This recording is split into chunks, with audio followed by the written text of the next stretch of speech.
Where the Sidewalk Ends. Selected poems from Where the Sidewalk Ends, the poems and drawings of Shel Silverstein. Invitation. If you are a dreamer, come in. If you are a dreamer, a wisher, a liar, a hope or a prayer, a magic bean buyer, if you are a pretender, come, sit by my fire, for we have some flax golden tales to spin. Come in, come in. Ickle me, pickle me, tickle me too. Ickle me, pickle me, tickle me too. Went for a ride in a flying shoe. Hooray, what fun! It's time we flew, said Ickle me, pickle me, tickle me too. Ickle was captain and Pickle was crew, and Tickle served coffee and mulligan stew. As higher and higher and higher they flew. Ickle me, pickle me, tickle me too. Ickle me, pickle me, tickle me too, over the sun and beyond the blue. Hold on! Stay in! I hope we do, cried Ickle me, pickle me, tickle me too. Ickle me, pickle me, tickle me too, never returned to the world they knew, and nobody knows what's happened to dear Ickle me, pickle me, tickle me too. Hug-a-war. I will not play at tug-a-war. I'd rather play at hug-a-war, where everyone hugs instead of tugs, where everyone giggles and rolls on the rug, where everyone kisses and everyone grins, everyone cuddles and everyone wins.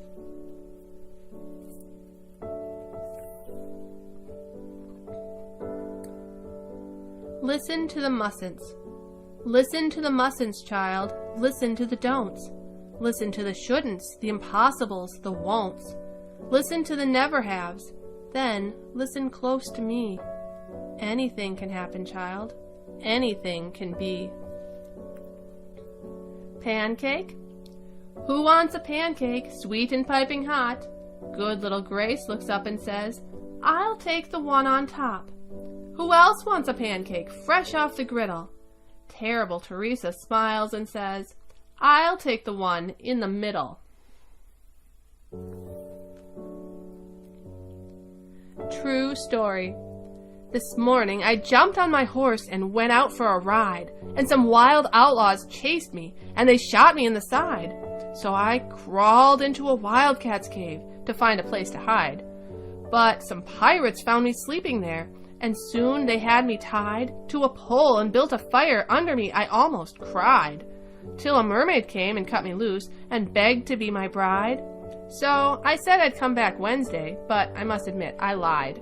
Then I ran into a jungle swamp, but I forgot my guide, and I stepped into some quicksand, and no matter how I tried, I couldn't get out until I met a water snake named Clyde, who pulled me from some cannibals who planned to have me fried.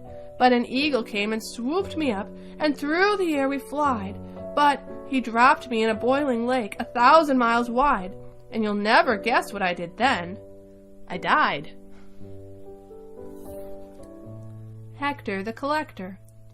Hector the Collector collected bits of string, collected dolls with broken heads, and rusty bells that would not ring, pieces out of picture puzzles, bent-up nails and ice cream sticks, twists of wire, worn-out tires, paper bags, and broken bricks, old chipped vases, half shoelaces, Gatling guns that wouldn't shoot, leaky boats that wouldn't float, and stopped-up horns that wouldn't toot, butter knives that had no handles, copper keys that fit no locks, rings that were too small for fingers, dried-up leaves and patched-up socks, worn-out belts that had no buckles, electric trains that had no tracks, airplane models, broken bottles, three-legged chairs and cups with cracks.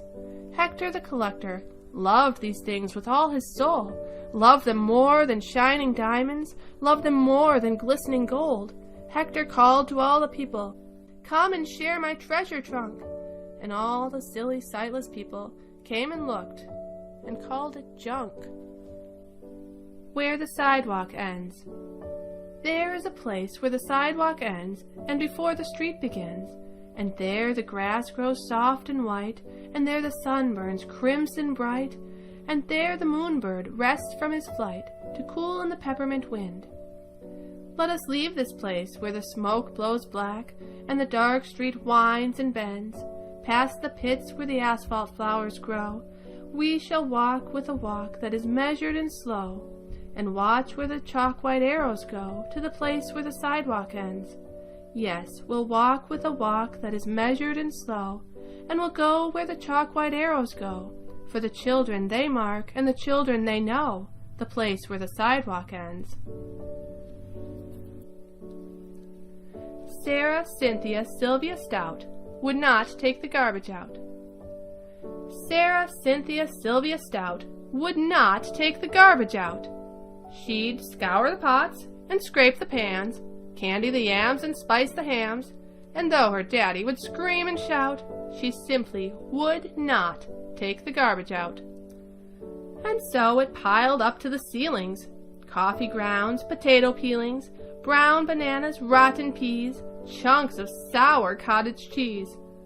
It filled the can, it covered the floor, it cracked the window and blocked the door, with bacon rinds and chicken bones, drippy ends of ice cream cones, prune pits, peach pits, orange peel, gloppy glumps of cold oatmeal, pizza crusts and withered greens, soggy beans and tangerines, crusts of black-burned buttered toast, grisly bits of beefy roasts. The garbage rolled on down the hall. It raised the roof. It broke the wall. Greasy napkins, cookie crumbs, globs of gooey bubble gum, cellophane from green bologna, rubbery, blubbery macaroni, peanut butter caked and dried, curdled milk and crusts of pie, moldy melons, dried up mustard, eggshells mixed with lemon custard, cold French fries and rancid meat, yellow lumps of cream of wheat.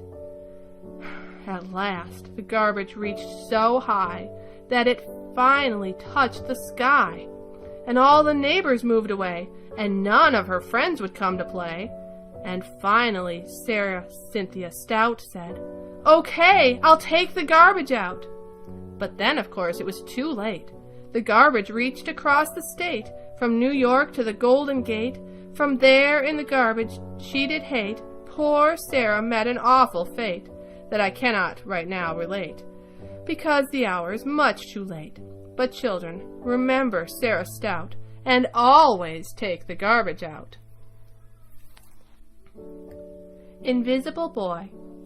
And here we see the invisible boy in his lovely invisible house, feeding a piece of invisible cheese to a little invisible mouse. Oh, what a beautiful picture to see! Will you draw an invisible picture for me? Shadow wash. I've never washed my shadow out in all the time I've had it.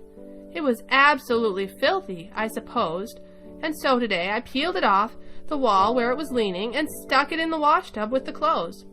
I put in soap and bleach and stuff. I let it soak for hours. I wrung it out and hung it out to dry, and whoever would have thunk that it would have gone and shrunk, for now it's so much littler than I. I won't hatch. Oh, I am a chickie who lives in an egg, but I will not hatch. I will not hatch. The hens all cackle, the roosters all beg, but I will not hatch. I will not hatch. For I hear all the talk of pollution and war, as the people all shout and the airplanes roar, so I'm staying in here where it's safe and warm, and I will not hatch. Band-Aids. I have a Band-Aid on my finger, one on my knee and one on my nose, one on my heel and 2 on my shoulder, 3 on my elbow and 9 on my toes, 2 on my wrist and 1 on my ankle, 1 on my chin and 1 on my thigh, 4 on my belly and 5 on my bottom, 1 on my forehead and 1 on my eye, 1 on my neck, and in case I might need 'em, I have a box full of 35 more. But oh, I do think it's sort of a pity I don't have a cut or a sore. Pirate Captain Jim. "Walk the plank," says Pirate Jim. "But, Captain Jim, I cannot swim." "Then you must steer us through the gale." "But, Captain Jim, I cannot sail." "Then down with the galley slaves you go." "But, Captain Jim, I cannot row." "Then you must be a pirate's clerk." "But, Captain Jim, I cannot work." "Then a pirate captain you must be." "Thank you, Jim," says Captain Me. The Silverfish. While fishing in the blue lagoon, I caught a lovely silver fish, and he spoke to me. "My boy," quoth he, "please set me free, and I'll grant your wish. A kingdom of wisdom, a palace of gold, or all the goodies your fancies can hold?" So I said, "Okay," and I threw him free, and he swam away and he laughed at me, whispering my foolish wish into a silent sea. Today I caught that fish again, that lovely silver prince of fishes, and once again he offered me, if I would only set him free, any one of a number of wonderful wishes. He was delicious. Forgotten language. Once I spoke the language of the flowers. Once I understood each word the caterpillar said. Once I smiled in secret at the gossip of the starlings, and shared a conversation with a housefly in my bed. Once I heard and answered all the questions of the crickets, and joined the crying of each falling, dying flake of snow. Once I spoke the language of the flowers. How did it go? How did it go? The end.